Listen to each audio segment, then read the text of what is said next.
Buenas tardes, sean todos y todas bienvenidas al taller sobre la retroalimentación. Este taller está sustentado por Mariely Mejía, Francisco Salomón y Amy Hidalgo, quien les habla. ¿Qué es la retroalimentación? Bueno, la retroalimentación es uno de los elementos esenciales en los procesos de enseñanza y aprendizaje, cualquier sea su contexto. La retroalimentación expresa opiniones, juicios fundados sobre el proceso de aprendizaje con los aciertos y errores, fortalezas y debilidades de los estudiantes. En nuestra práctica pedagógica, día a día tenemos que interactuar con nuestros estudiantes realizando diversas actividades que permitan desarrollar sus capacidades, explorar y generar conocimientos y con ello formar personas competentes para enfrentar diversas situaciones de la vida. Estructura de la retroalimentación.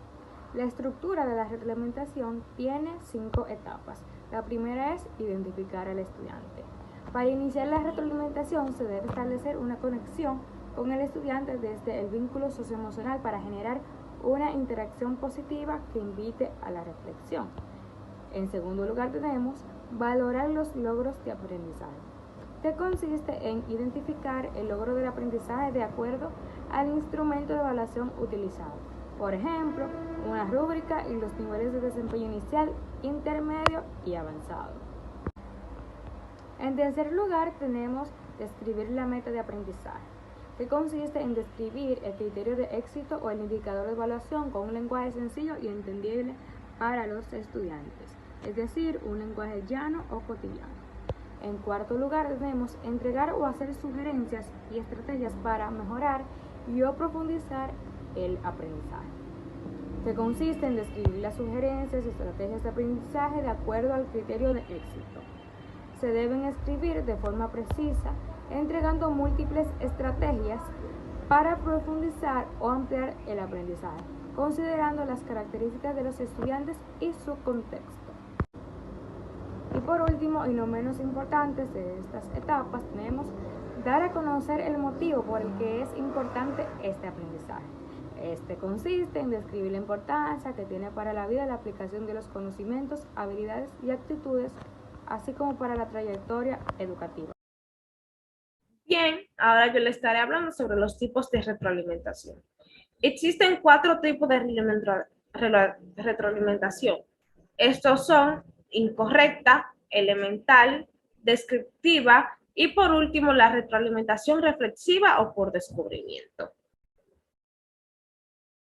La retroalimentación incorrecta, esta es cuando el docente, al dar la retroalimentación, ofrece información errónea al estudiante o da la señal de que algo es correcto cuando es incorrecto, o viceversa.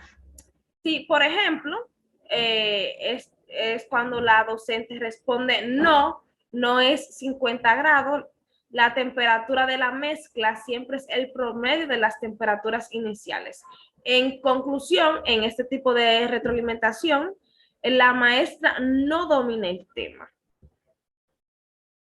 La retroalimentación elemental, esta consiste en señalar únicamente si la respuesta o procedimiento que está desarrollando el estudiante es correcto o incorrecto.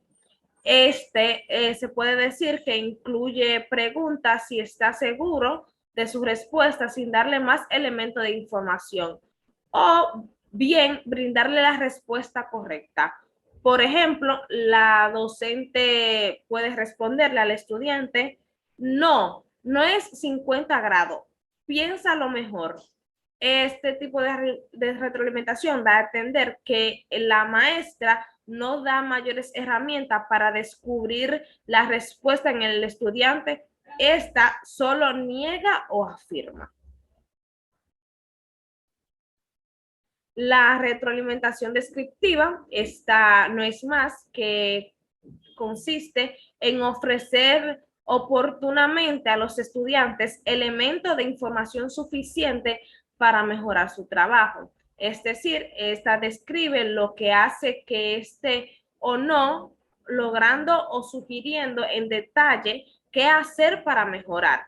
Por ejemplo, En la misma situación de los ejemplos anteriores, puede un estudiante decir 50 grados cuando la maestra hace una pregunta. La maestra puede responderle, no, puede ser 50 grados.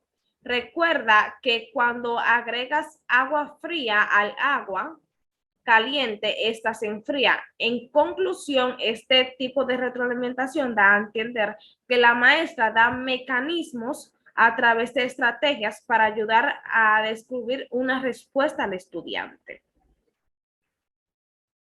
Bien, para continuar con este taller, yo les estaré hablando acerca de la retroalimentación por descubrimiento o reflexiva. ¿De qué trata esta? La retroalimentación por descubrimiento reflexiva consiste en orientar a los estudiantes para que sean ellos mismos quienes encuentren cómo aprenden o bien para que reflexionen sobre su propio razonamiento e identifiquen sus errores. Por ejemplo, aquí en esta imagen dice el docente, ¿cómo se reproduce la planta de la papa? El estudiante contesta, a partir de un tubérculo pueden crecer nuevas plantas sin la necesidad de que haya polinización. Las papas solo se reproducen asexualmente. Claro, el docente, en este caso, siendo docente del área de biología, conoce a profundidad el tema y sabe que existen otras formas en las cuales este tubérculo puede reproducirse. Ahora bien, el docente no puede ir directamente y decirle al estudiante que no, que está equivocado, o mira, existen otras maneras, sino que el docente debe de llevar al estudiante a esta reflexión, a que piense, ¿qué otra manera puede que exista para que pase esto? Entonces, una de las maneras en la cual lo podría hacer utilizando este tipo de retroalimentación sería planteando la siguiente pregunta. ¿Las plantas de la papa solo se reproducen por vía sexual? ¿Cuál crees que es la función de las flores en las plantas? Esta clase de preguntas lo que hacen es invitar al estudiante a la reflexión, a que se detenga y piense en si realmente existen otra manera y cuál es el papel que tienen las flores en este caso para la reproducción de estas papas. Lo que quiere decir es que en este caso el docente no le dijo directamente, mira, estás mal, existen otras cosas, sino que el propio estudiante a través de la reflexión, a través de estas preguntas, llega a la conclusión, indaga y reconoce de que existen otras formas. Bien, esto ha sido todo de nuestra parte, esperando que este taller haya sido de mucho provecho para cada uno de ustedes. Muchas gracias.